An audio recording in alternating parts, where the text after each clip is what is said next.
Halo, selamat jumpa kembali dengan Yusef Studio Sablon. Teman-teman, bagaimana kabarnya? Saya doakan teman-teman dalam keadaan sehat dan terlebih sukses selalu dalam apa yang teman-teman kerjakan. Nah, teman-teman, pada kali ini saya akan menunjukkan cara kami mengerjakan plastik roll. Nah, sebelum plastik roll itu kita sablon, itu kita akan olor dulu atau kita urai dulu. Kita buat alat seperti ini ya teman-teman, untuk supaya kita mudah untuk mengolornya. Nanti kita tarik, kita masukkan di dalam sebuah kardus, sehingga plastik yang sudah terurai itu nanti ngumpul di dalam satu kardus, sehingga akan memudahkan waktu nanti kita menyablon. Nah, ini sedang dipersiapkan untuk kita olor. Nah, seperti ini teman-teman. Setelah kita masukkan di putaran ini, kita olor. Nah, nanti sampai seluruh plastik itu terkumpul di kardus bawahnya itu. Ini tidak panjang plastiknya teman-teman, ini plastiknya sekitar 250 meter. Biasanya ukuran satu roll itu ada yang 100 meter, ada yang 250 meter, tergantung dari pilihan yang mana kita akan beli. Biasanya itu ditimbang, satu gulung atau satu roll itu berapa kilo. Nah, ini kita putar terus ya teman-teman, sampai satu roll itu nanti terurai. Kita masukkan di dalam kardus atau di tempat apapun bisa, yang penting fungsinya untuk menempatkan plastik yang sudah kita urai itu biar tidak tidak ruwet atau tidak budet.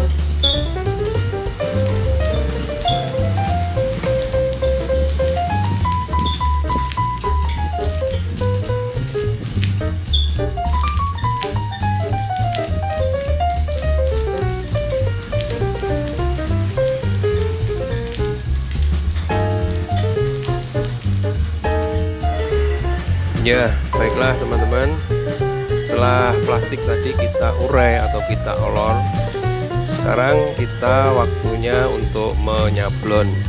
Nah teman-teman, untuk menyablon roll itu biasanya saya pakai screen agak panjang. Karena apa? Saya ingin satu kesutan itu ada beberapa gambar. Nah, karena ini jaraknya agak panjang, maka satu screen hanya muat 2 gambar, sehingga ketika nanti kita potong itu kita langsung mendapatkan 2 gambar. Nah, sebelum kita nyablon seperti biasa ya teman-teman, kita kesutkan dulu proofnya atau gambar contohnya itu di atas meja kaca. Yang di bawahnya itu kita beri lampu, tujuannya supaya waktu kita menarik, mengepaskan gambar dengan jarak yang sudah ditentukan dengan garis cross itu tepat, karena kelihatan di bawahnya ada lampu. Jadi itu sekali kita kesut 2 gambar dan kita tariknya juga 2 gambar. Dan nanti ketika dikesut berikutnya itu jaraknya sudah tepat atau sudah pas, karena ada tanda cross untuk atau memberi tanda gambar yang berikutnya itu nanti tepat ketika kita sablon, sama persis dengan tanda cross yang sudah ada di atasnya tadi.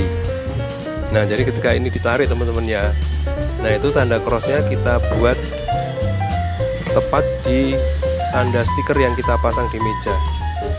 Jadi crossnya itu nanti kita paskan di bawah garis stiker.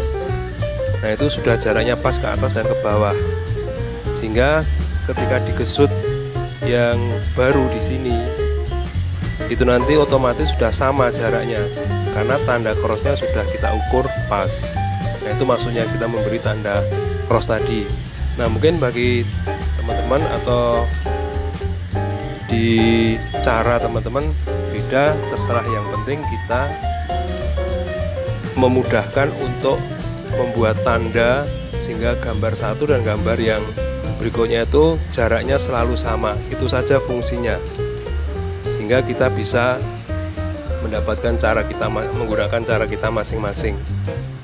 Nah ini setelah kita tarik begini teman-teman ya, itu kita ulur ke ujung sana, kita tarik ke atas. Nah itu teman-teman.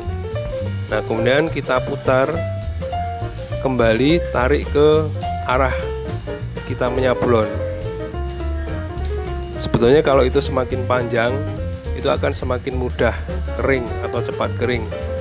Bisa juga ketika kita ingin cepat kering di ujung dinding yang sebelah sana itu kita bisa pasangi kipas angin yang menghadap ke gambar, sehingga ketika gambar itu sampai di pinggir dinding ujung sana dia akan kena kipas angin dan gambar itu akan menjadi cepat kering. Dan ketika kita tarik sampai ke tempat kita menyablon lagi itu sudah kering, sehingga plastik itu nanti tintanya tidak lengket ketika kita kumpulkan di kardus yang lain yang ada di samping kita ini ya teman-teman, di samping penyablon itu. Dan inilah hasil setelah kita sablon yang kita masukkan di kardus satunya lagi. Dan sekarang kita akan lanjutkan dengan proses untuk kita potong. Nah teman-teman, ini motongnya tanpa dilas, hanya di cutter seperti ini. Tiap dua gambar kita cutter, tiap dua gambar kita potong, kemudian kita kumpulkan. Dan biasanya itu ketika kita sudah motong, kita tumpuk itu sekalian dihitung jumlahnya berapa. Jadi nanti ketika kita potong lagi jadi dua atau dua kantong, itu sudah langsung terhitung jumlahnya berapa. Nah ini kita sedang memotong teman-teman ya, kita potong tiap dua gambar kita cutter, kemudian kita kumpulkan.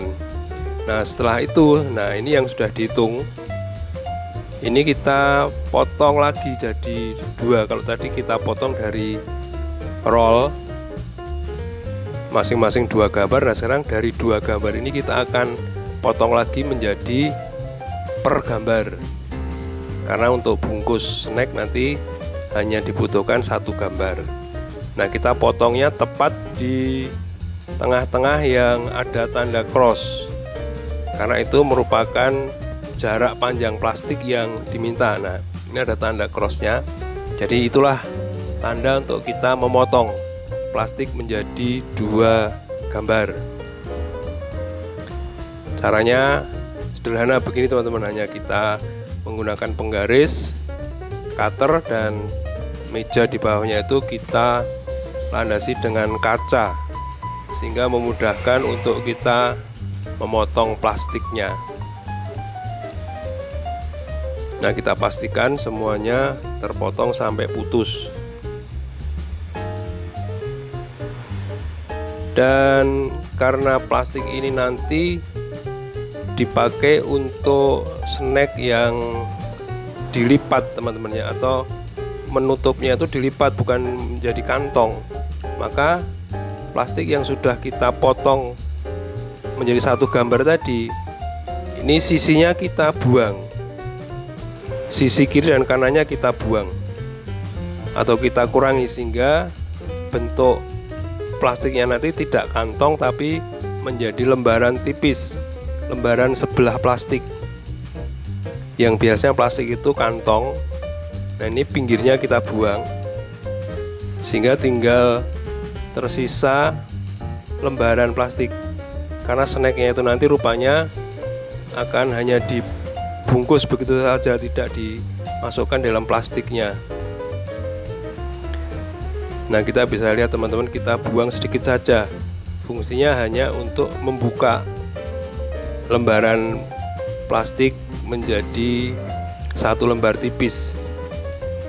Nah, hasilnya nanti begini teman-teman. Ya, satu potong itu jadi dua karena bolak-balik. Demikianlah teman-teman, mudah-mudahan bermanfaat.